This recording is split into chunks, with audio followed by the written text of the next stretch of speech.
Mic check, mic 4, mic check, channel 4, channel 4, mic check, channel 4.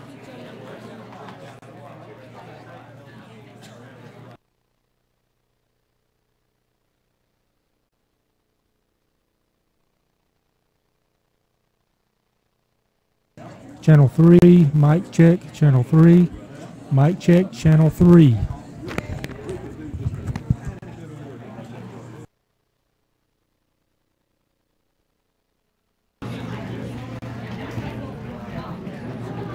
Mic check, channel 2, mic check, channel 2, channel 2, mic check.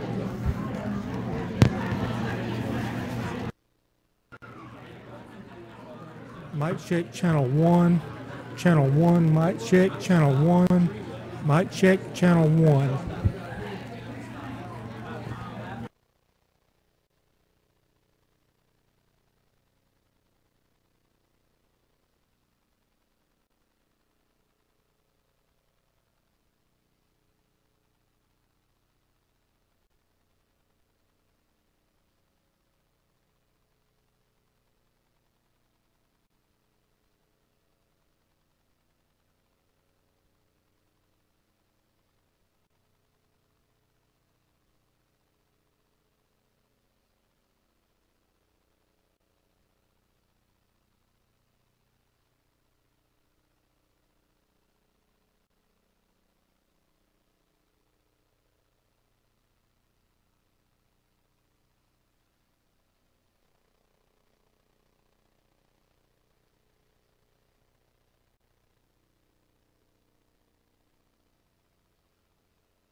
Good. Good.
I would tell you I can put.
Welcome everybody, I'm Brandon Dawkins with Tribune Digital Media. This is our first event called Let's Talk Trussville, and we're here at the Trussville Civic Center tonight for a panel discussion, a town hall so to speak, on what's going on in downtown Trussville and to get some of the details around it. Now we have some really great presenting sponsors that are helping us bring this to you tonight, and I'm here with Jody Matson with America's First Federal Credit Union, and they are one of our sponsors. And so Jody, tell everybody and share with us why this is something that you felt like America's First should get involved in.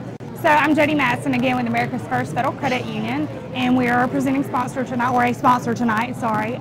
But we are very excited to be a part of this event because we're excited about the growth and development in the Trussville community.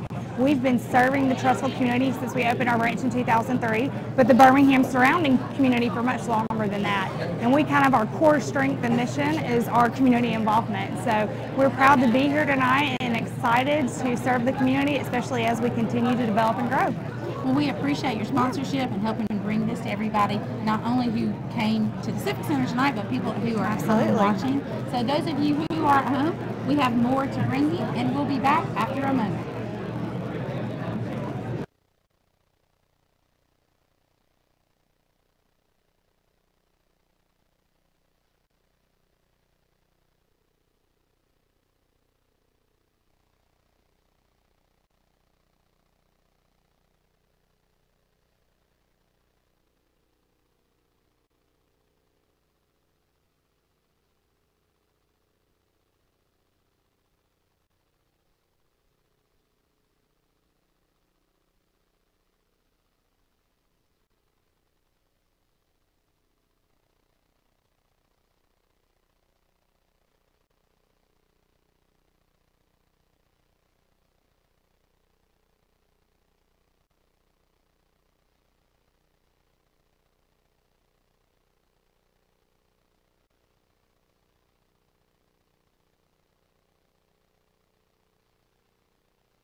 Welcome back. I'm Brandon Dawkins with Tribune Digital Media. And for those of you who are just tuning in, this is our Let's Talk Trussville event.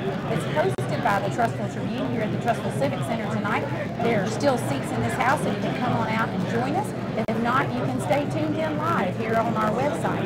We are talking with our sponsors before we get going with tonight's panel, and I have Victoria Burns with Signature Homes from Stockton here with me now. Victoria, thank you so much for joining us tonight. Well, we'll go ahead and tell people why this is something you thought was important to be involved in. Well, Signature Homes has been passionate about the growth in Trussville. We've been in Stockton about 5 years. We have over 350 families in that 5 years, and it's very important to us to support future growth in Trussville. Why is it important for people to come to a setting like this too? And really, because there are people here tonight that can really give these people details on parking and traffic. Well, why is that important? First-hand knowledge is very crucial, and it's also important to show support to the developers that are spending lots of money to bring these amazing things to our town. So it's important to show up and be involved and be, a part of your community. Absolutely. Victoria, thanks for joining us. And those of you who are tuning in, we're going to get started a little after 6 o'clock with the panel. Again, it's not too late to come down to the Trussville Civic Center and join us, or keep watching from here. We'll be back in a moment with more.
Welcome back again. I'm Brandon Dawkins with Tribune Digital Media. Again, we're here for the first Let's Talk Trussville event. This is a panel discussion tonight taking place at the Trussville Civic Center.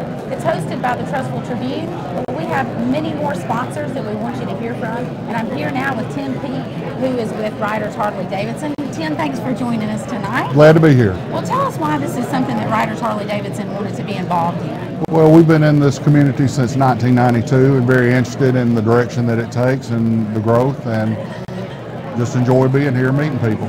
This kind of event, of course, we are bringing it to people in their homes live, but it takes effort to plan your weeknight evening to get out to something like this. Why is that important? Well, it's just important for us to get out and be part of the community. Well, thanks for being here, and thanks for helping bring this to people at home as well, and we appreciate you being here. And for those of you who are still with us, we'll be getting started soon. There are still seats here at the Civic Center, so if you still would like to come out tonight and join us, do that. If not, watch us live from home, and we'll be back with more.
Welcome back again. I'm Brandon Dawkins with Tribune Digital Media. We're here for the Let's Talk Trussville event. You may be able to tell that the crowd is getting larger, the sound is getting louder, and we have a full house tonight.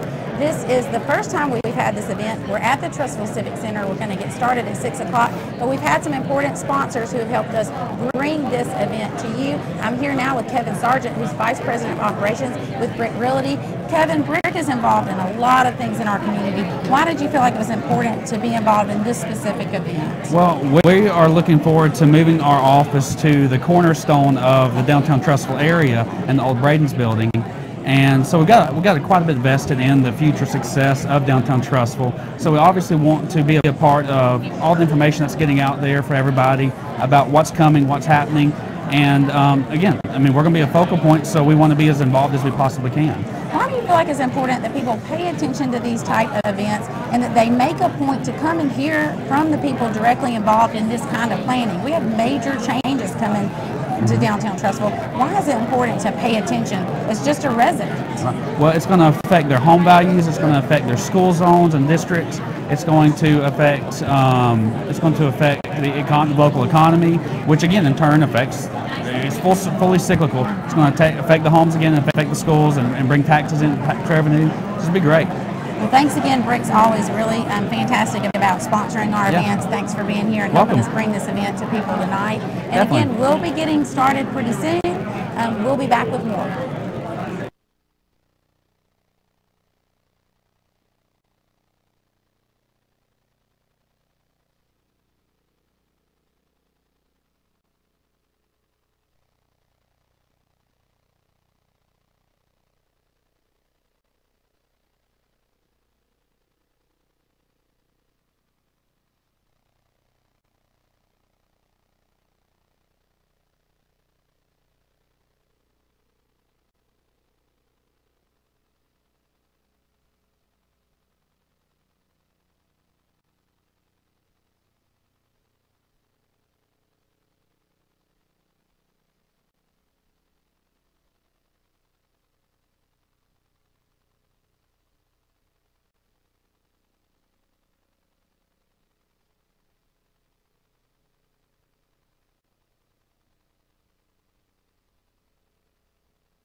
Welcome back again. I'm Brandon Dawkins with Tribune Digital Media. As I've mentioned earlier, we're here for the first Let's Talk Trussville event at the Trussville Civic Center. This is hosted by the Trussville Tribune. We have a variety of sponsors who are bringing this event, this forum, this town hall meeting to you tonight about the details of downtown Trussville. I'm here with publisher Scott Buttram, and Scott, this is a packed house. Yeah. There's plenty of room for people to come squeeze in, but it's a full house. Right. They've brought in additional chairs 4 times. At this point, I think we're to standing room only. This will be the first of many events that the Tribune will be doing over the next year. We're excited about this. We're really excited about the response of the community and the numbers that have shown up. This just shows the interest that people have in their community and what's happening downtown. We want to thank Alabama Power for being our primary sponsor tonight, and all of our other sponsors, Harley-Davidson, Riders Harley-Davidson, Brick Realty, America's First Federal Credit Union, Signature Homes from Stockton. And Turner Batson also came in as a sponsor. It's an exciting time. We hope it's very informative. We're going to be showing some very new information tonight, information that has not been reported or published at this point. The focus tonight is going to be on infrastructure, traffic, parking, pedestrian walkways. So we're going to be bringing a lot of new things to the table. Well, and like I heard you mention earlier, those are the concerns that you hear from readers, quite frankly. Right. I mean, this is exciting what we have going on downtown, but the reality is we have to make it work. That's it. And the excitement for the restaurants and the brew pubs and all these great new businesses coming to Trussville, that's kind of easy. But the concerns consistently have been how you're going to handle traffic, where are people going to park, how are people going to get downtown, and a lot of those questions are going to be answered tonight. And the city and the Trussville Redevelopment Authority, the council, the mayor have done a great job along with all these engineers to answer these questions, and it's a pretty good story. And not to discount our city leaders at all, but some of the people who are on the panel tonight and here in the room to answer questions are the people who are in the nitty-gritty work of making this happen. These are really the people who know the details. The designers and the architects, the engineers are all here tonight, so that you're right. We've got the experts answering the question. And here's the most amazing part about that. Most of these are Trussville people. This is their home too, so it's a big deal to them. Well, we are glad to have you tonight. The clock is it's at 6 o'clock now, so we need to get started. We hope you will stay with us. We'll be back soon to get this Let's Talk Trussville event underway.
There you go. I got you.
I want to thank everybody for being here tonight. I'm Scott Buttram with the Trussville Tribune.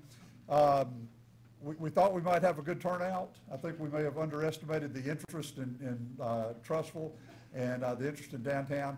And this is so encouraging to see this kind of turnout from citizens who want to know what's going on in the community and who are interested and involved and care, because this doesn't happen in every city. So it's really great to live in a place like this, and it's great to be your neighbor. We're going to cover a lot of ground tonight. As we've, the Tribune has been reporting on downtown redevelopment for a number of years now. And I want to step back and kind of take you back in time, because there was a critical period that kind of set all this in motion. Within a short period of time, the Tribune reported two different stories. One was that the Braden's building had sold. And about the time that we reported that the developer who was interested in that building had taken options on virtually every piece of property on the entire block. And they had a tenant that wanted to build downtown, and this was a pretty exciting time for Trussville. Right on the heels of that story, we reported that a thrift store had leased out the former Food World building in downtown Trussville. And there are stories that we report in the newspaper that are a story, it's out there, and you move on to the next story, and then there are other stories that take on a life of their own. And they become pivotal moments, and sometimes you don't know when you're reporting that it is going to be a pivotal moment. But there was a lot of objection to a thrift store in downtown Trussville. And as the newspaper, we were hearing these objections, and we decided to go and look at other communities that had a similar setup. So we went to Gardendale, we went to Tuscaloosa, and we went to Huffman, where the three of this type thrift store existed. And what we saw around these stores made us kind of understand why there was concern. There were closed stores. There were businesses that were really not the type businesses that would help you grow a downtown area.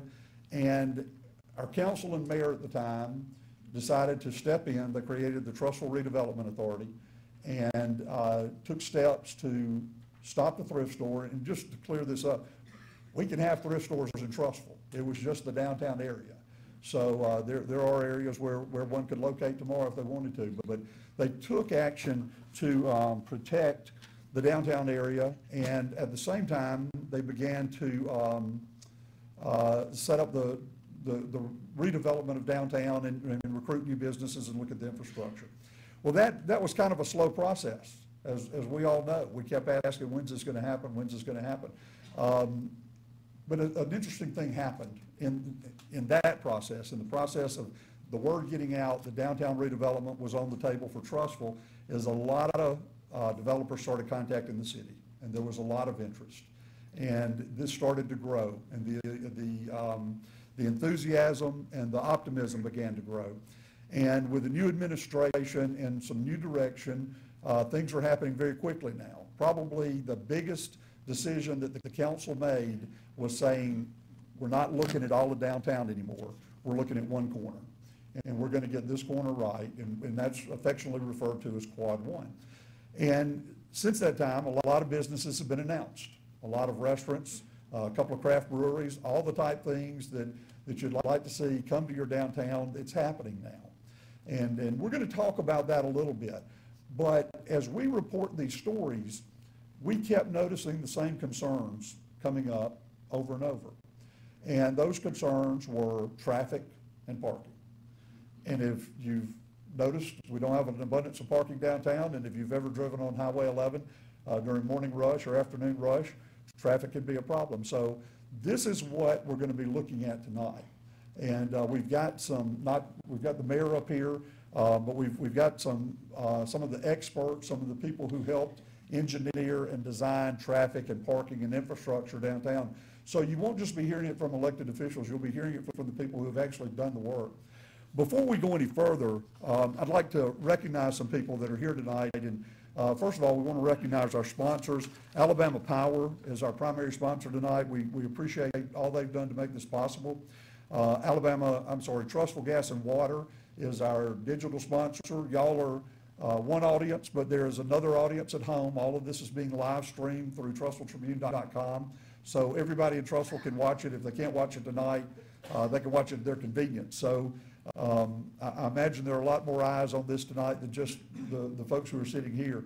And our other sponsors, America's First Federal Credit Union, Brick Realty, Ryder's Harley Davidson, Stockton Signature Homes, and Turner Batson. We appreciate all of those businesses for helping make tonight possible.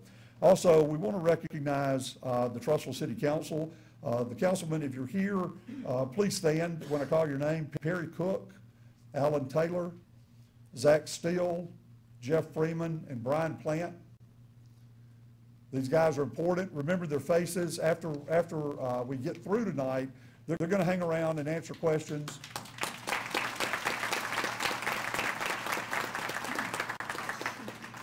If you like them now, you're going to like them a lot more when we show you some of the stuff that's about to go on downtown. I also want to take a moment to recognize the Trussville Redevelopment Authority.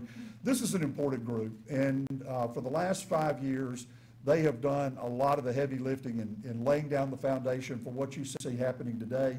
And I want to remind you, it's easy to kind of point at elected officials and pick on them. I'm the best in the world at that. And I've spent 57 years honing my skills on picking on officials. But sometimes we forget that people who, like these guys and lady that I'm about to introduce you to you that are on the Trussville Redevelopment Authority, these are your neighbors. These are your friends. These are people that you go to church with, that your kids go to school with their kids. And it's easy to criticize until you realize the only difference in them and you is they've been volunteering their time to help the city move forward. And sometimes when we kind of keep that in mind, it'll make a difference in how you look at the people who are making these things happen. So David Morgan is the chairman of Trussville Redevelopment Authority. Is David still here? He's back in the back. Ian Maddox is our co-chairman. Is Ian here? There he is. Matt Phillips, Diane Poole, Heath Buckner, and Kevin Sargent. So let's give those guys a big round of applause.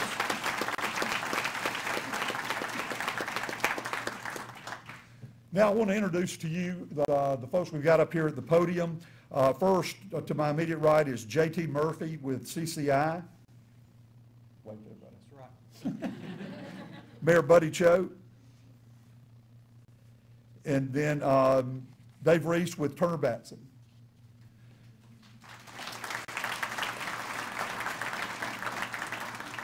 So just to kind of explain who these people are, y'all know who the mayor is, I'm assuming.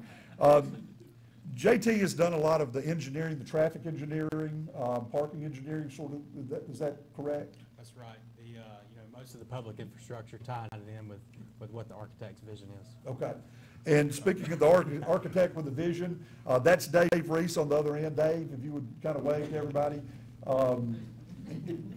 Why don't you just kind of really briefly, you're going to have an opportunity as we go through the slideshow to explain the vision a little bit more, but could you kind of give an overview of what you were looking for as you started this project? Sure. Yeah, I guess I've been involved for, Jeff Freeman and I were talking, it's been maybe 8 years we've been dreaming about this, and tonight we've got some ideas that, gosh, we couldn't have even dreamed about back then. I hope you'll see with the mayor's inspiration and this council, there's a plan here today that's really going to transform, and it's really going to happen. That's the thing that's special that we can announce today. You all know the leader the mayor is. Gosh, he's fun to work with. He's so encouraging. He's so focused. He makes a quick decision, but he makes a smart decision. And it's been fun, and I think you're going to see the results of that today. So then our job is to take all this influence and ideas and turn it into something that's uniquely Trussville. And I hope you'll see that today, that it feels special to you, and you'll start to see the inspiration that evolved to these results today. Dave just said the magic words. It's really going to happen, and probably the thing that I've been in Trussville 17 years, so I'm, as y'all know, still a newcomer by Trussville standards. But the one thing I've heard over and over and over is I've been hearing this for decades. Dave, you can't say it's really going to happen and does not go directly to the mayor for a few words about this, because that's become the catchphrase. Yeah, it really has. We did this presentation back in October to our Chamber of Commerce. We had close to 300 people to attend. And I've been part of that 30 years of planning, sitting on the council for 8 years. And the vision was there to do something downtown. And I think what you'll see tonight, and where we started in November of 2016, and with this council's help and the guidance that they provided and the folks around me, the first thing I told them is, I don't know how to build a city street or a city center, so I need some help from you guys. So it's been a team effort. I get a lot of criticism and praise accordingly, but it really has been an honor. But the honor is really going to be when we get to the finish line and we cut that ribbon and everybody gets to come down and see what this is going to turn out to be. Thank you, Mayor. And there's a couple of other people that we need to recognize that are in our audience, and that along with Dave and along with JT have been an important part of the professionals that have put a lot of work into what's happening downtown. First, a guy that probably everybody in Trussville knows is Daryl Skipper with Skipper Consulting. Daryl, if you stand for everybody. We're going to have Daryl up here in just a minute to talk a little bit about one of the design projects he's worked for that are critical to the downtown area.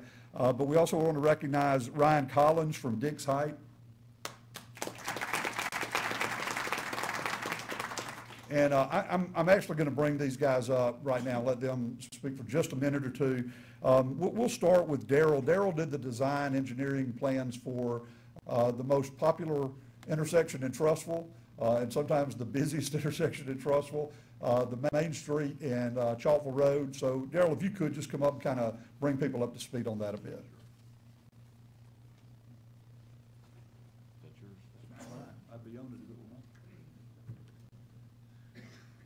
Thank you. I'm a fairly newcomer to Trussville. I've been here 39 years, and I'm hoping to get accepted before too long. Maybe we can get this project underway, Mayor, I can attain that status. But it's been a great trip, and it's been great to see all of our impatience and our anxiety finally paying off. We're really excited about it. The whole downtown area, we were involved in helping put the downtown master plan together. And one of the things we saw we needed to do for traffic, we needed to give people another way to get around other than being only Highway 11, because that is our sole source of getting around in Trussville. And all of you know, and I've lived here 39 years, and at one time I could sit in the middle of Highway 11 down about where the old golf course used to be and have lunch and not worry about it. There were so few cars on the thing. Now we got 5 lanes, it's packed, and that's part of growth. Of course, back then we only had about 3,200 people here in Trussville also. We got more than that in our school system now. So we have grown, and when you grow, traffic is one of the byproducts of that. One of the things we realized in the downtown plan we needed to do is to give people a way to basically circulate around downtown without actually having to be on Highway 11. One of the prime example of that, if you've ridden down Railroad Street, which goes to the north, runs parallel, comes out behind City Hall. It's a street I use almost daily instead of being on Highway 11. Well, it's actually one of those bypasses planned for all 4 quadrants of downtown that will allow you to not have to go through that intersection. The intersection is a critical one, and we do need to do some things to it. Unfortunately, what we've got is what we're going to have when we get finished. There's no more width you can get out of it. I can't get any more lanes. All I've heard is over the years is they would love to have on-street parking back down there, but it's a balance between the parking and the travel lanes. So the plan is to keep the travel lanes, get enough adequate off-street parking to accommodate the needs for the new businesses, the current businesses, and the ones to come in the future. The intersection of Braden's itself, of course, the utilities go out of the way. Portion of Braden's will come down. The intersections will become a lot more pedestrian friendly. If you've walked around there, you know it's kind of difficult to negotiate with the difference in grades of the sidewalks and the streets. All of that will be leveled out. We'll have the pedestrian ramps where you can easily move to each corners. New signalization, traffic signalization with the underground pipe, not the overhead wires. Pedestrian signals, push buttons, street lights, both pedestrian scale and street scale. There'll be some decorative patterns that the landscape architects and architects have designed there with brick patterns for the crosswalks. So it'll be in a very attractive corner down there. It should be a corner that you can identify and say, hey, you need to go to that corner. That's downtown Trussville, and not too many cities have that. So we're tickled with that. Thank you, Darryl. Thank you. He mentioned Railroad Avenue as one of the, what we refer to as the workarounds to avoid the Chalkville Road Main Street exit. Watterson Parkway is another one that's already in place. So you can get an idea for how that's going to work and how to move traffic out of that main intersection. Darryl, thank you very much for that. The other guy I want to go ahead and bring up real quick is Ryan Collins from Dix Height.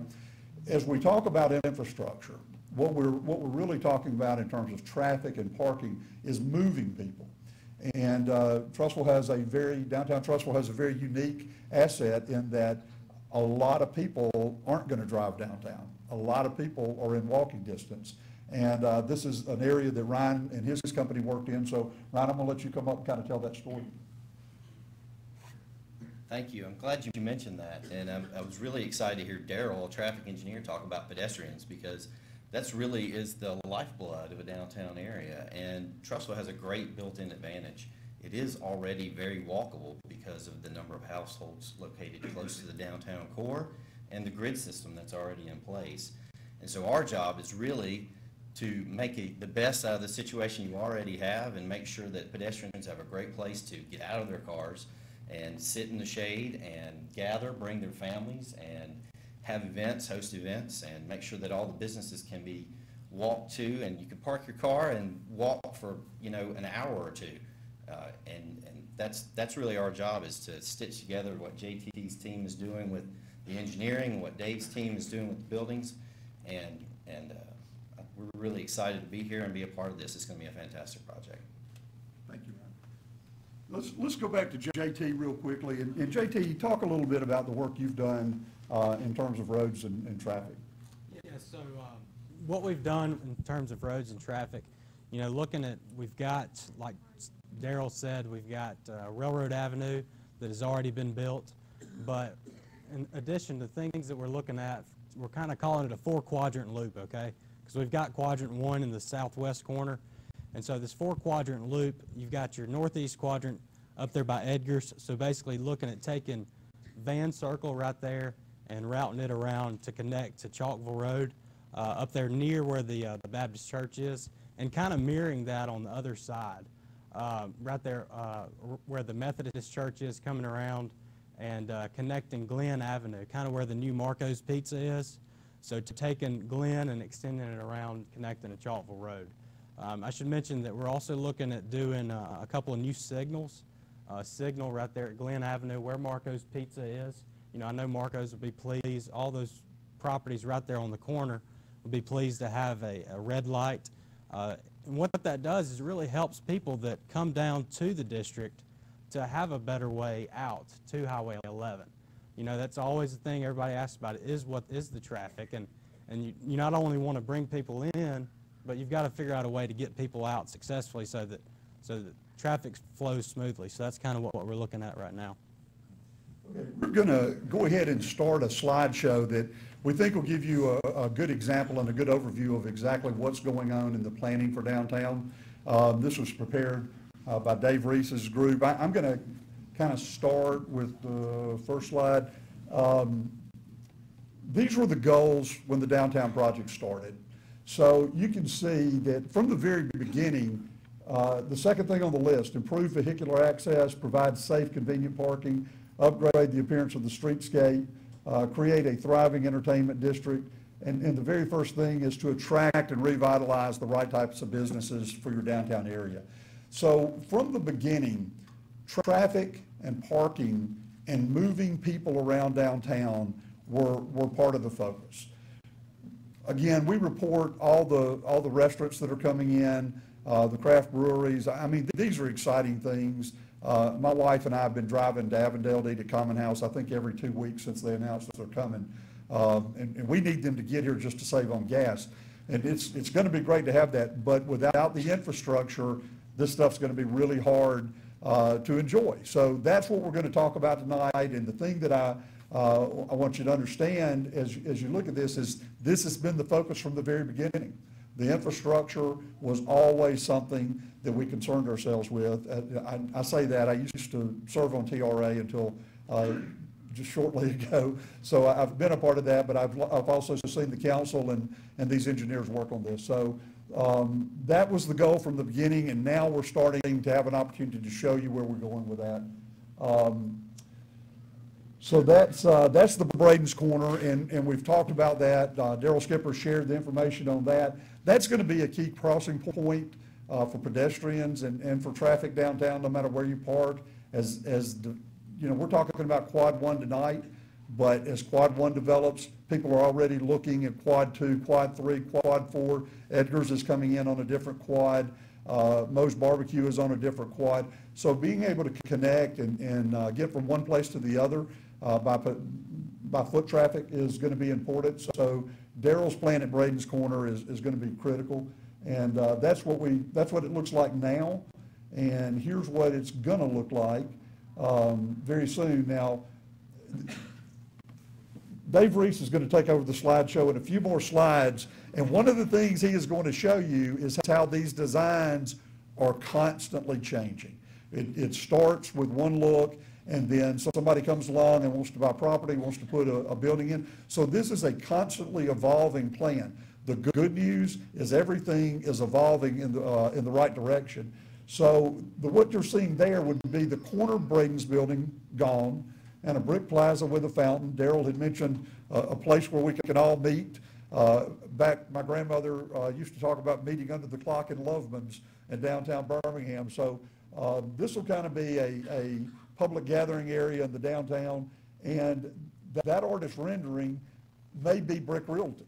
That's who's planning to buy the second building and renovate it. At the moment, that's their plan, and you can see what our downtown intersection could look like. Let's move to the next one.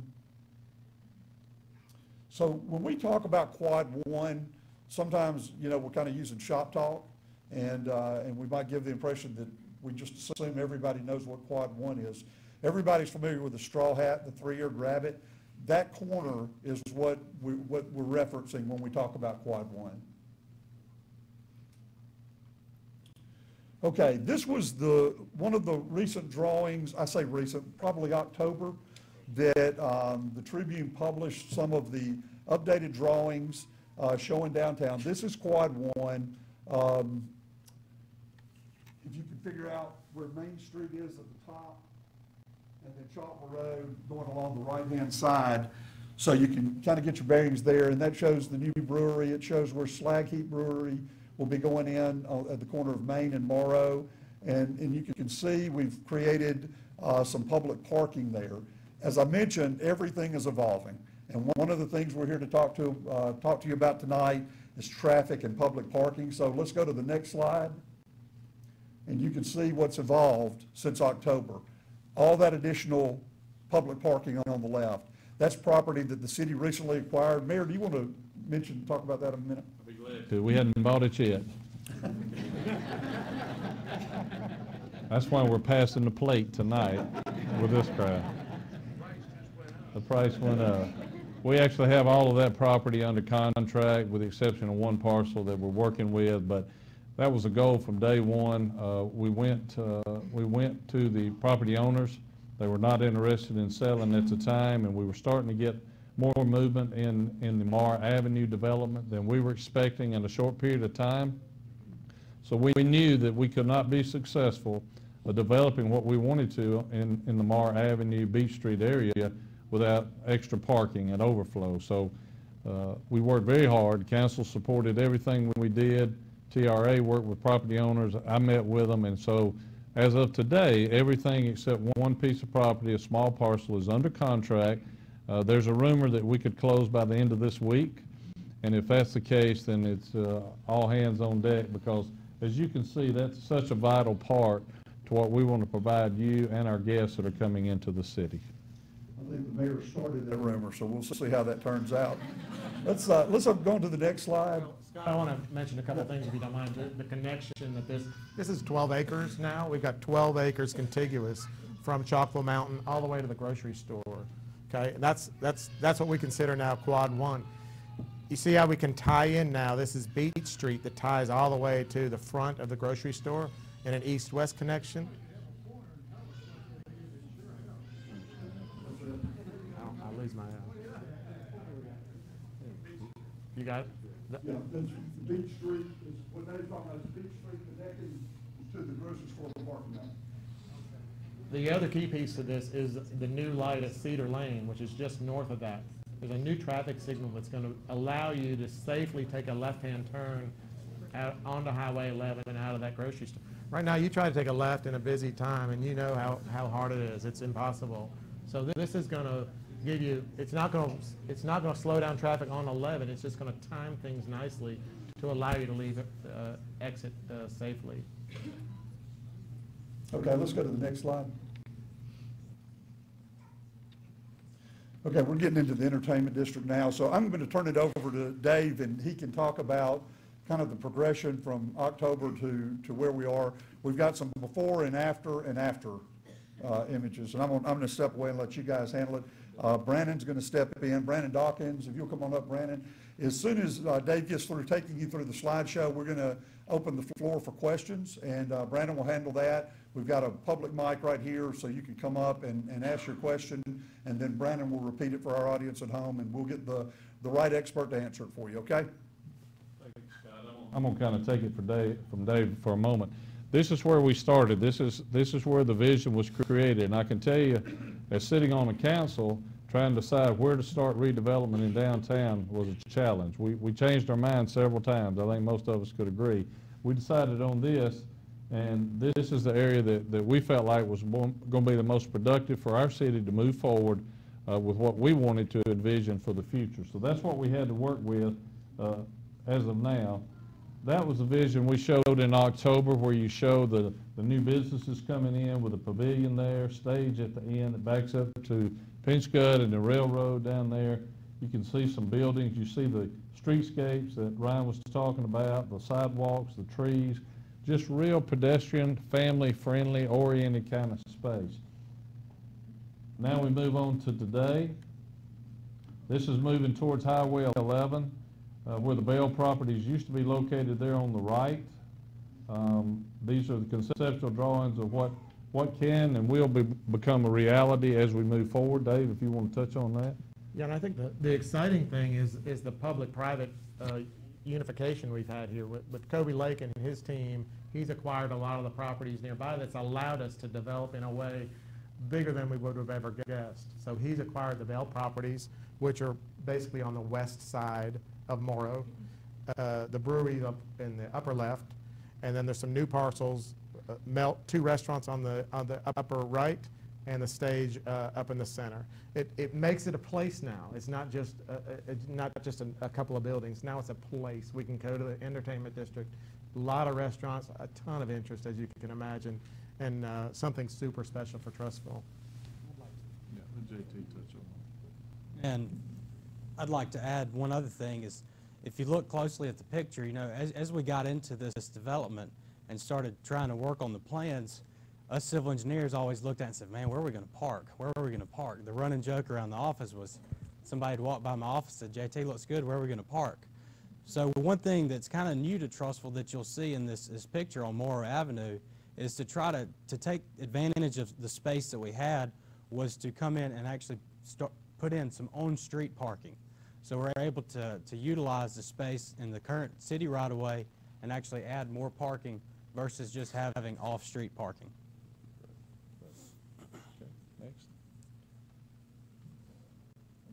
So here's how it's developing now. This is the new brewery. It's called Ferris, which really, this is the first time it's been announced publicly. The brewers are in the back there. They're smiling. Yeah. So, yeah, fantastic. It's been really fun trying to capture their vision in this design too. So this building is going to have several things. It's got a a fast casual restaurant right there under the big Ferris. That's fast casual. So people can get in quickly, get a meal for their family, come out and have a meal out in the under the Pitch Cut Pavilion and just enjoy the outside. There's also a pub in there, and there's an event space on the other side. Behind, on the back side of that, is where all the brewery takes place. You can see a little ice cream shop we're proposing on the upper left-hand corner there. There's a hot dog stand, a couple of the mom and pop kind of shops, again, to give vitality to this downtown area. Here's another image as you approach the intersection of Morrow and Beach, and you see the little fountains there. And one thing I didn't describe is Ryan and his team, it's sort of a river theme. We're sort of tying into the river behind us. There's sort of an organic hardscape and softscape design. So see the little fountains there on the front. Just, I think, a special entrance into this area. So y'all have all seen what that building looks like now. And again, you know, 8 years ago, who would have thought? The last time we showed you an image that had developed a little further. We'll show you this now. That was what you saw in October, and now we've actually met with the team, solidified kind of the brand of what Ferris means, and we've got a new design for that we're showing today. Again, this is the view from the stage, looking back toward the event space. A lot of glass. We're thinking this is a sustainable brand. We want to do things that provide natural light and incorporate some of these reclaimed materials in the outside. But really inviting sort of an upper end, we think, but want the feeling to be where everybody can come in and enjoy.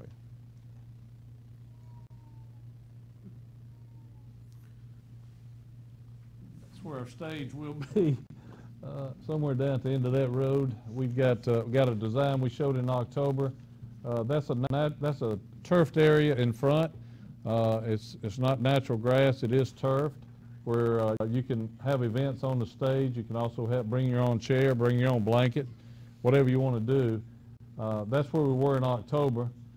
As of today, this is kind of where we are. We've changed a little bit of the elevation of the stage, kind of showing you what can go out there. Not a whole lot has changed in that, but that's going to be a focal point for us to have all kind of events, musical, entertainment for the families, movie nights downtown, just catering to what Trussville is, and that's the citizens and bringing families and friends to our area. So we feel like that's going to be a great addition to our downtown.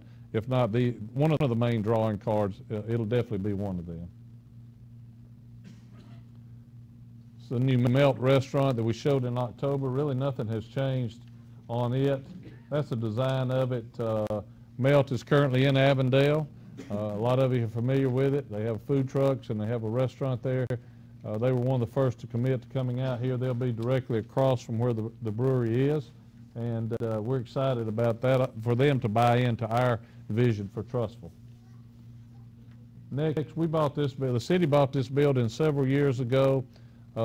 We weren't sure at that time who was going to be in it. We were considering doing a library addition, moving some library staff in there. I think our Chamber of Commerce even talked about us fixing that thing up. Well, we sold it to Kobe when he came to town, and he has come and brought one of his restaurants out here called the Common House. We show that's the design of the Common House. Looking at the stage, obviously it's an event center, catering to all kinds of family events and/or events on the stage with an overflow to the stage area. That's a different look at it now. It also shows a little bit of where Melt will be to its right as you look at the picture. So you got Melt, and you got the Common House. You have the pavilion in between that and the brewery. You have a stage at the end and a gathering place with a turfed area for events or whoever wants to enjoy. Dave, I'll let you do that. So this is the new image as you're walking down Morrow Avenue. This is the approach from Highway 11, walking toward the development. We want to share a little bit. Let's go to the next slide. Here, this is the other side. That's the west side view of Morrow. This is where the Bell properties are now. In fact, that first building on the right-hand side is just the reclad. One of the buildings that's Bell looks a little different with some new cladding. One of the things we haven't mentioned, a lot of these buildings are in the flood zone now. The buildings that are presently in the flood zone, we're removing and raising 3 feet. The existing, this front Bell building is actually out of the floodplain, which is the reason we're keeping it. But so all the buildings beyond that are brand new buildings. We wanted to share with you kind of the inspiration for these designs, and it's the heart of Trussville. It has inspired us, and you know, my team, and I want to recognize my team, Michael Mann and Samantha Parr and Melissa Stewart are just really the brains behind the operation here. But so we've been scouring your neighborhoods, and we're not stalking, we're admiring, okay? But really, we want the architecture to feel like you, and there's a purity to the architecture, especially in the architecture and the projects that we wanted to bring to this downtown district. Obviously, you've got some other charming things that we wanted to kind of rekindle. The original inspiration was that hub, the upper image there. That's the hub, which is an event space at the beach. It's just real collaborative. It's a place to just go and relax with your family, and it's something that we felt like was right for Trussville. So here's the beach street. Looking back from those fountains at the entrance, this is the view back. Again, the brick streets, the wide sidewalks, the generous landscaping, sort of this raised area. We've got some steps there and ramps to manage that flood zone transition. But it gives you a really nice kind of sense of scale, I think.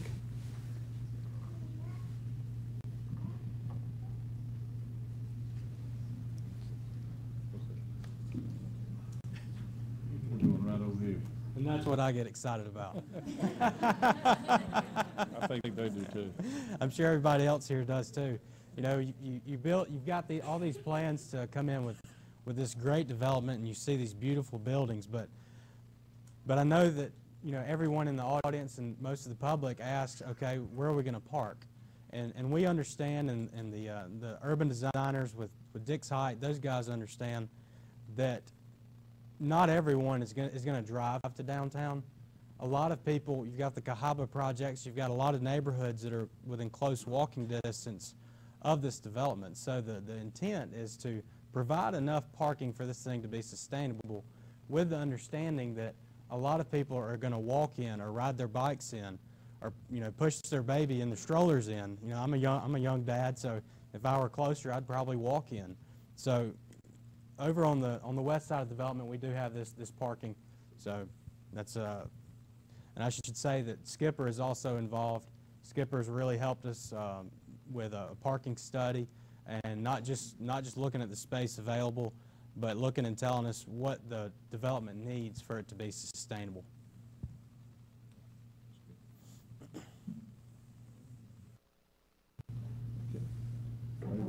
Any questions? They're pretty exciting images, and like all of you in this room, I live here and work here and send my children to school here and care deeply about the future of this city. So I know you have questions. So as you guys get bold enough to come to the mic and ask your question, we'll go ahead and get started with a couple that we had submitted. People are curious about the moving of utilities as this process begins. That's a great question. I don't know if we could go back to one of the first slides, the one that's got the Braden's corner. I think that's a great corner to highlight.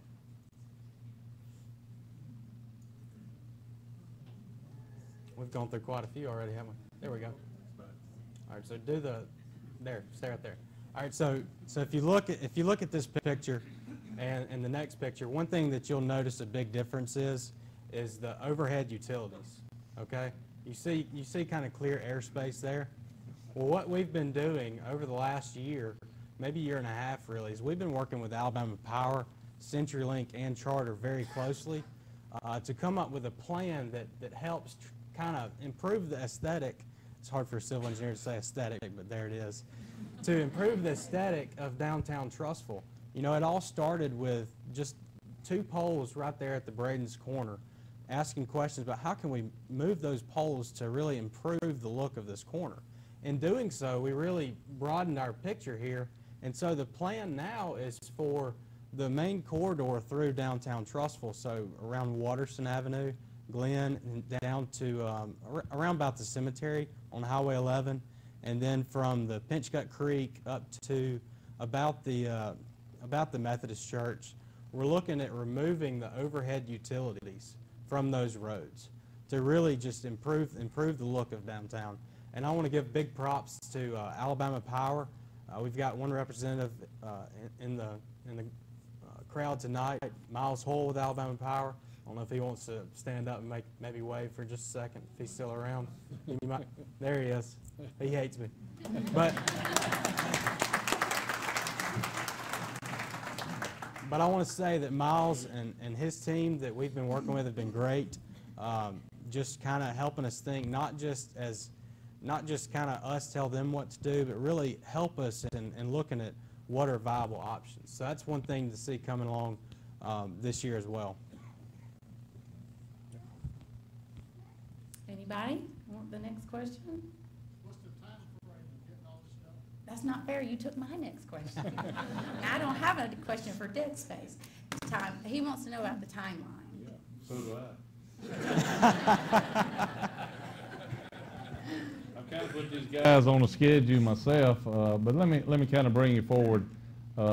We as a team and as a council and as a city have gone to great lengths to make sure when we're ready to do this project, we're ready. So in the process, there's a lot has been done. Alabama Power has been first in moving poles and lines for us and things like that, working with the different utilities. Our timeline is we hope that we will be out to bid this summer. We will be actually starting construction late summer, early fall. We have a team of folks coming in to help us do this. This will have to be a bid project for the city. Kobe's projects are up to him, but we're in the process of signing an agreement with, some of you have heard of Hoare Construction Company. They have a program management team that actually comes out and helps us with that plan to put the timeline together, to work on our bid, to work on evaluation to save the city time and money. So I think when we bring them on board, they'll be able to be more specific. That's what they do for a living. My biggest fear is getting down there, and our track record in the past has been we started things and we just couldn't finish them in a timely manner. I can assure you we're going to do everything we can. We think this project, and this is us talking, and I did visit with the folks from the program management team, we feel like this is going to be a 12 to 18 month project from start to finish. Some of it will finish before others. But Bob, to answer your question, we hope to be digging down there late summer, early fall, and from there we'll start in that 12 to 18 month period. How you paying for it? For those of you watching at home, another question is, how are we paying for it? I'd like to know that one too. No, I have a pretty good idea. We're also secured a financial advisor to help us structure a bond deal that will pay for this and other projects in Trussville. You got to keep in mind this is one part of Trussville that's very important. We have other areas that we're addressing that this bond, and we will not do more than we can afford to do, Bob, I assure you.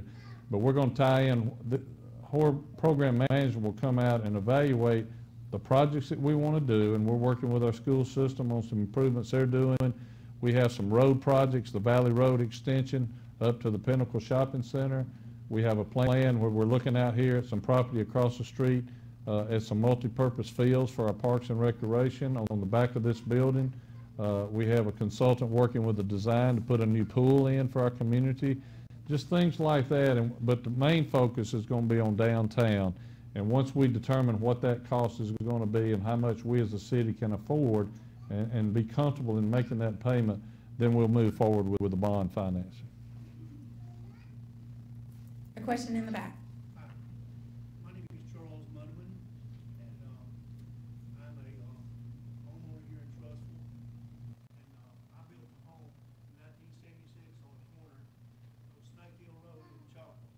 And whenever I did, there was very much traffic there going through there.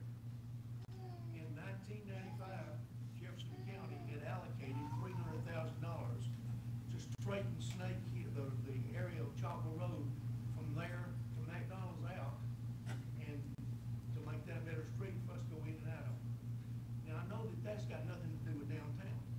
But downtown is stocked up going up through there. And this is a perfect time to address that problem while we're looking for money to do things. If we could add a lane where Wendy's is, McDonald's, the Texaco service station in Bama, in this project, it would alleviate a lot of traffic trying to leave out of Trussville on that road. Thank you, Charles. I'm going to condense that question for viewers at home. I think the question is, are there plans to change sections of North Chalkville around Snake Hill Road to alleviate some of that congestion as it comes and goes downtown? Yeah, as of today, there are no plans, and talking to the county, we're going to do some improvements around Green Drive with a traffic signal there, eventually to have some access over to Valley Road and the Y, but to my knowledge, Charles, I'm not familiar with that money that was allocated, nor have I had any discussions with the county. We would love to widen that. I've been told in the past that it would not be, there's not enough space in certain areas to widen it. Can we keep trying? Yeah, you know, we just keep trying all the time, but at this point, I don't think there's a plan to widen. There is a plan when Green Drive gets a signal there to make a little turn lane more visible coming down the hill to turn left to go around the Taco Bell and come out on. But that's the best I can tell you at this point. McDonald's has got a very old building there, and I do a lot of work with that company. And I'm sure in the very near future, they're gonna tear that building down and put their new building up that they've been building everywhere else. That would be the perfect opportunity for us to try to get that business to move back a little bit, so we could get four lanes of traffic, another lane of traffic going through there. Yes, sir. I'll put it on my list. Next question. Go ahead. We live on Hewitt Street, and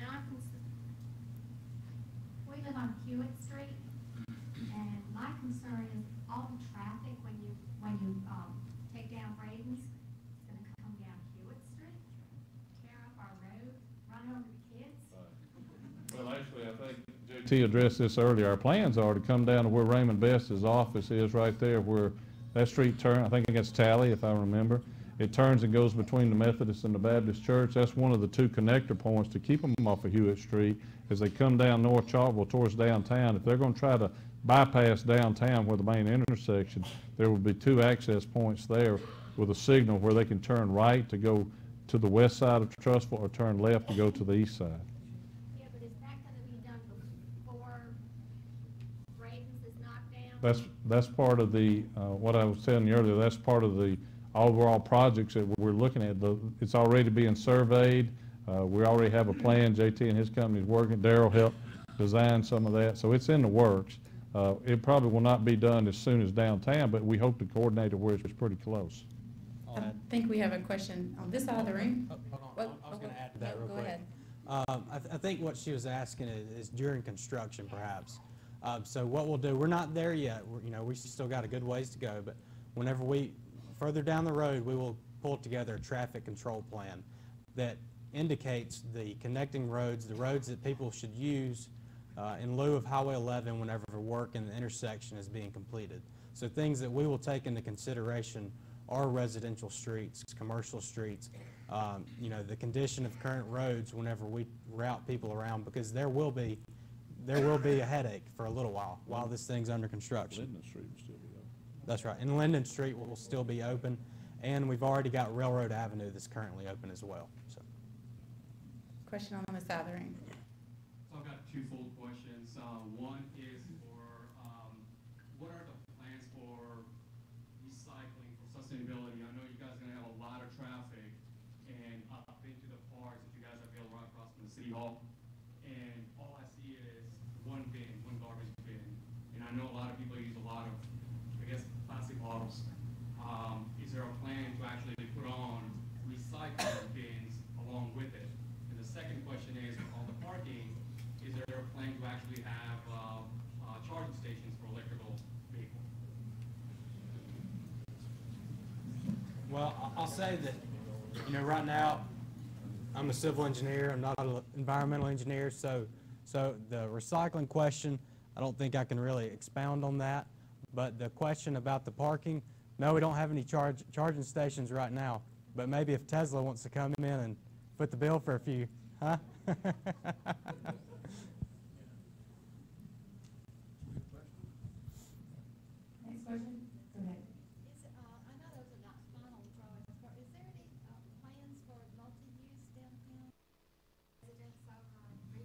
For those at home, she wants to know if there's any plans for multi-use properties in the downtown area. I should have mentioned that there's a few highly coveted condos that are going to be in the two-story building on Morrow. Let's go a couple more.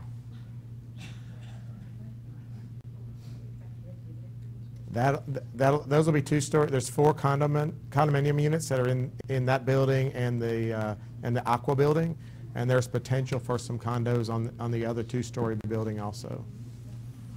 Quad 1, there are other opportunities we hope for living down in the downtown district. Quad 1 has just a few. You do? Talk to that man right there. Oh, good. A question in the back, sir. Go ahead. Are there any plans for sidewalks along Watson Parkway around there? Plans for sidewalks on Watterson.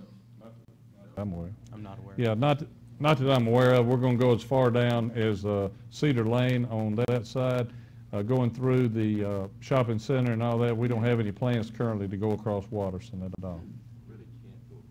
Oh, Mr. Skipper says we really can't do that. Okay, bridge is not wide enough for sidewalks or walking on that bridge. Very good. That's why we have him here. Go ahead. What about the turn lane that was in the plans for Brady's? Is that still there, a turn lane or not? So the question is about the original plans for the Braden's Corner that involved a turn lane. Yes, ma'am. We've looked at that, and the turn lane has actually been pulled out of the plans. And I'll tell you, part of the reason for that is Mayor Cho mentioned a few minutes ago about Valley Road. So the hope is that more people will use Valley Road. And for those that aren't aware, Valley Road, it will connect the Pinnacle Shopping Center to Chalkville Road. It kind of runs parallel to I-59. So the thought is more traffic will use that street and get them out of the downtown area for people trying to go from one side of the city to the other. And so that plan was taken out. Go ahead. Yes, ma'am. There's going to be a meter at Valley Road and Chalkville Mountain, a red light. Oh, a red light at Valley Road in Chalkville Mountain. Valley Road will become a right-in and a right-out only. That way you can come across the bridge, like coming from the Kmart side, you can turn right, and coming out of Valley Road, you can turn right only. The traffic signal will be put at Green Drive, down by Wendy's and Taco Bell, and we'll connect that to the street that goes behind the Y right now. For any traffic that's coming down that wants to go left, they're going to have to go around. There will be a traffic signal put on Green Drive. Next question. There's one. I have one additional question. Some of the new things we've done recently, like the library redevelopment, when we have built the sidewalks in there, some of them are only 3 to 4 feet wide. Why aren't we taking advantage of new construction and making 6-foot wide sidewalks so we can ride bicycles and have more pedestrian traffic on those? Wider sidewalks. Well, I can't address the library specifically, but I will tell you that in the downtown area, the sidewalks that we intend to have, not only the sidewalks, but the typical streetscape section will now be, so from the edge of pavement, you'd have a 5-foot landscape buffer to try to screen people, pedestrians, from the traffic on Highway 11 and the sidewalk. So we'll have a 5-foot landscape on Highway 11 and an 8-foot sidewalk. Now on Chalkville Road, we'll have something similar with the streetscape, is we'll have a 5-foot landscape and 6-foot sidewalk. Now there's some areas where we've got existing buildings where that's just impossible, but that's our target. In front of the library on Parkway, there's a tremendous amount. It's a popular place to walk and hang out and ride bicycles and push strollers. I really think that you should think about making that the whole sidewalk on Parkway 6 feet wide, and contemplate putting in a substation for police at the library. We have a lot of people. Put it on the list, Mr. Murphy. Put it on the list. Thank you. Next question. As y'all know, I do like electricity,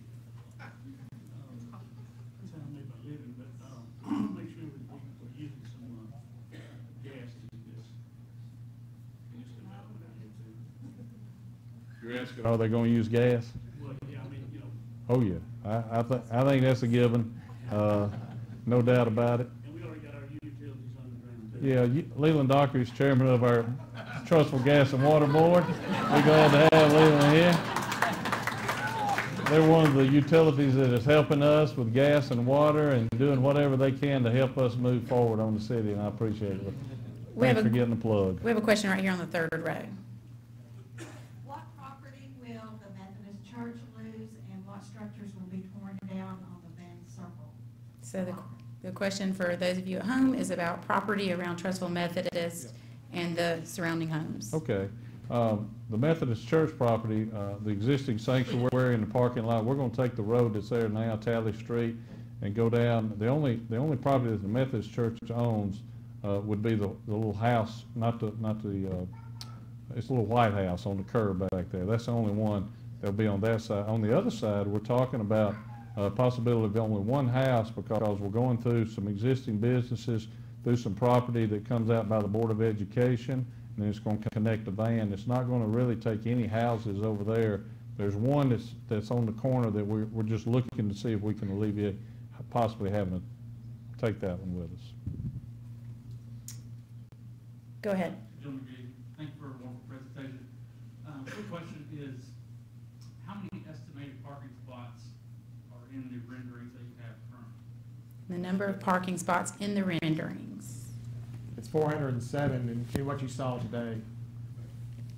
Is there any future plans for more parking spaces, I guess, in the other quadrants, or maybe a nice parking structure that may have other businesses associated with that parking structure? Because, to be honest, there's a few hundred people in this room, and if we're all trying to visit at one time, it would become crowded pretty easy. Right. We are looking at some potential parking, particularly along Railroad Avenue.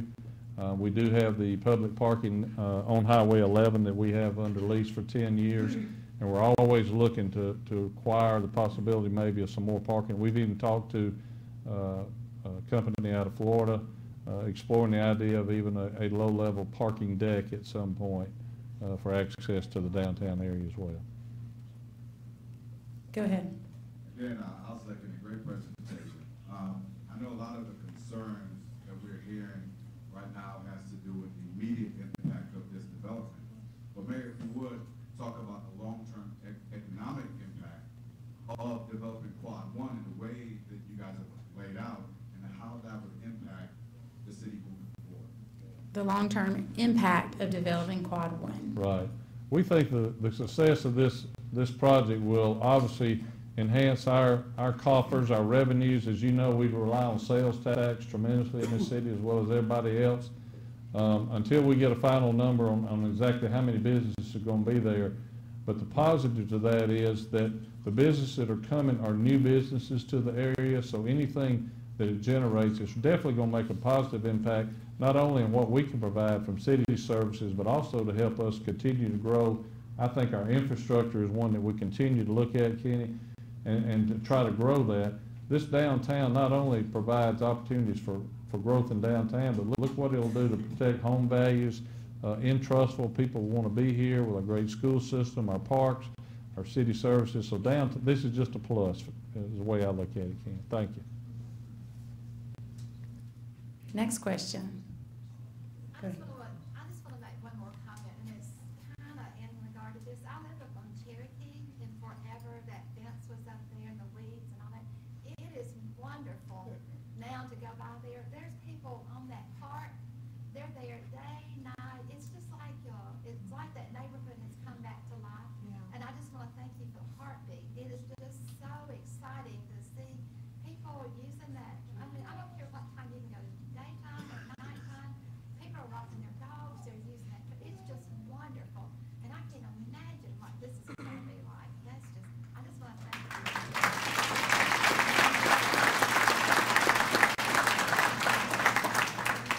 For the people at home that can't hear that, she was just talking about the benefits of the Greenway project completion. Go ahead.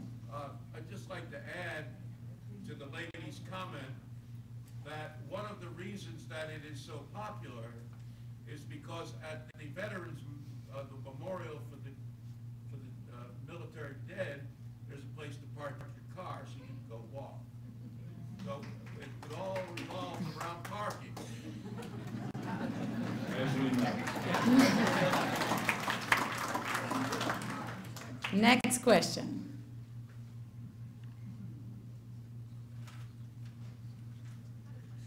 Question in the back. As the quads develop and we have existing businesses, are they going to, we're going to have different looks. We're going to have new structures and existing businesses. Are they going to start also starting to look like the new structures? So our existing business is going to start to look like the new. Well, we would certainly hope so, and Dave has been more than gracious. His team has worked with some of the existing businesses downtown. Our TRA has a facade grant that they can afford existing property owners to improve the facade of their businesses to tie in, whether the city can reimburse them for some of those expenses to encourage those business owners that are there now, or property owners. If they want to upgrade their look to fit what's coming, we want to give them the opportunity and our support to do that, both financially and with the help of the architects that we have on board. They're welcome to use any architect they like, but we have one on board that is more than capable of doing what we want downtown Trussville to be. Next question.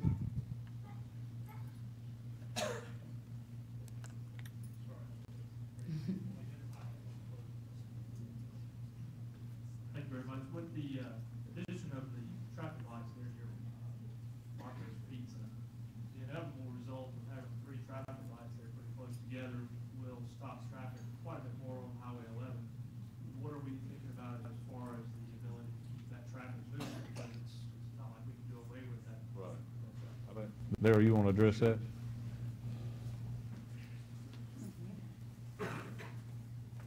There'll actually be 2 more signals. One at Cedar at Marcos, and the other would be up where Edgar's is located, that location. Those are the 2 points on Highway 11 where the bypass roads are actually going to hit Highway 11, and that's what we're now. One of the things that causes, and I have to go through those signals every day of my life too, going to work and going back home, and as I drive around Trussville. One of the things we find right now is the signal at Waterson, the Main Street signal at Chalkville Road and Parkway are not tied together. They're just operating independently. So it's not unusual for you to go through one and get stopped at the other one. A miracle might happen and you might go through 2. When we get through, we're going to tie all 5 of these signals together. We'll have timing plans based on time of day and events that are occurring out there. So if you are going a reasonable speed, and we'll have them timed at a reasonable speed. If you are northbound on Highway 11, you clear Waters, and we'll be able to take you all the way through and vice versa. Now, if you're driving unreasonable speed, you might have to stop at one when you come up to it. But that's the philosophy. The other thing, I want to address parking real quickly. Parking in an area like this, it's hard to afford structured parking because of the cost of things. So the most economical thing is to do surface parking, is what we're doing. We're going to be looking at any and all parking that exists downtown now, and we've inventoried everything in that southwest quadrant there, Quad 1, including the Fresh Value Market Shopping Center. They've got a lot, and it seems like excess parking. And we want to have discussions with them about sharing their parking and vice versa. And that's what you've got to do down here. You've got to look at parking as one whole, not every individual business has to have their own parking. And one of the things we need to do is we might have more opportunities, say, in the quadrant where Hardee's is, to put some more surface parking. But the thing we've got to do down there is we've got to make it pedestrian friendly, so when you do park, you have the freedom and you feel comfortable enough to cross Chalkville Road, to cross Highway 11. Went down there one day with my wife, and she was looking for some jewelry at Elite, which is a common practice around our house. And I'm standing outside, so I said, I think I'm just going to take a walking tour downtown. I crossed 11 3 times. It was a pretty hairy, even at this signal. When I'm at the Christmas parade, parked Ms. Freeman at the Board of Education waiting on the parade to start, I want to walk down to Three-Ring Rapid to get some hot chocolate. Even going across the signal is pretty tough right there. So we want to make it easier to cross And if we can do that, then it becomes a unit, not just separate businesses there.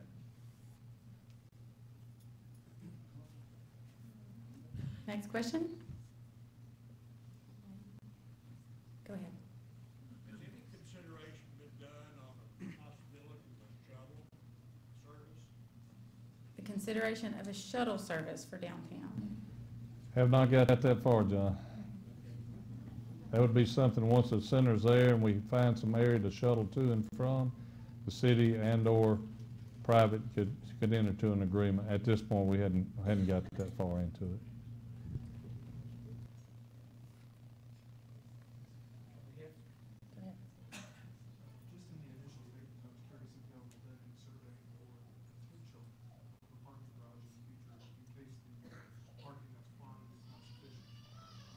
You touched on that a moment ago, but again, the potential of a parking deck. Yeah, we have had those discussions. We're actually in conversation with a gentleman on that now. There's not one plan right now, but there is consideration in the future finding a spot to make it available for the downtown area. I do that to every child, I guess.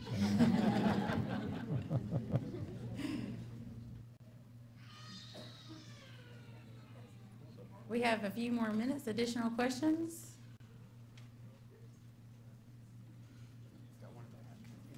Brendan, I may say before everybody leaves tonight, if you'll see down to my left by the fireplace, we're putting up some actual renderings of some of the things that were on the screens tonight. Before you leave, I'd encourage you to go by and take a look at it. Be proud of it. Just know there's been a lot of folks behind the scenes working on this together. All these folks that have been introduced tonight, they have other people working for them. So this is a collaboration of a lot of people's work, but if you'll take the time, if you have a chance, and want to see them up close, I think you'll be able to enjoy these at the end down here. I think we did have one more question in the back. Go ahead. I just wanted to make a comment. As someone who's a little bit less experienced than most people in the room, I know we're getting caught in some of the weeds, but I'm so thankful for the big picture of this and for just the attraction for Trussville, for people like me to want to move here and to be here. So I appreciate all y'all's hard work. Thank you. No problem.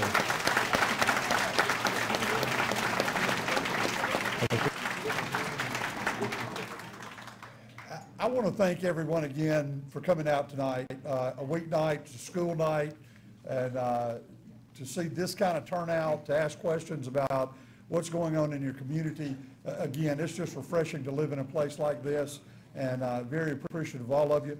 I want to recognize just a couple of more people. The people who made this possible, or the person who kind of drove this, Cindy Crawford, if you would stand. Cindy was the editor of the Birmingham Business Journal for 9 years, and is now 9 years, and is now embarking on a new career, and she will be working with newspapers doing this, hopefully all over the state. And I think this being one of her inaugural events, she's got something to talk about and brag about to other newspaper publishers. This publisher is very impressed and very proud of this event. This will be one of many events that you'll see the Tribune do. I also want to introduce, if she's here, our editor, Tana Friday. Did Tana make it? Tana, wave so they can see you. She's hiding.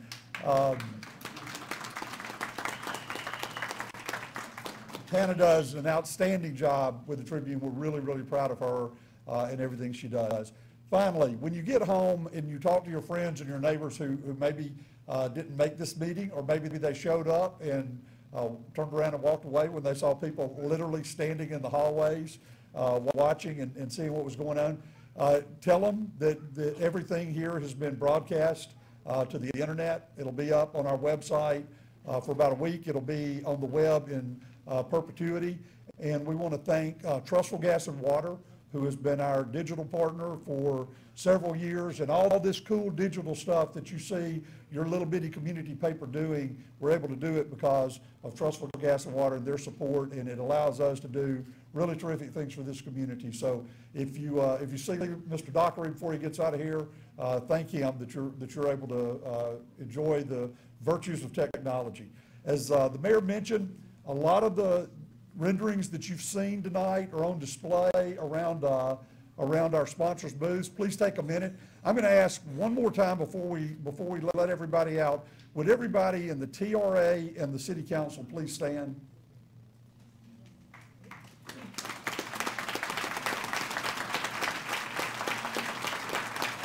Okay. I wasn't trying to get them another applause. If you have questions or complaints, I want you to know who you're looking for. These guys, in all seriousness, all these folks are going to hang out.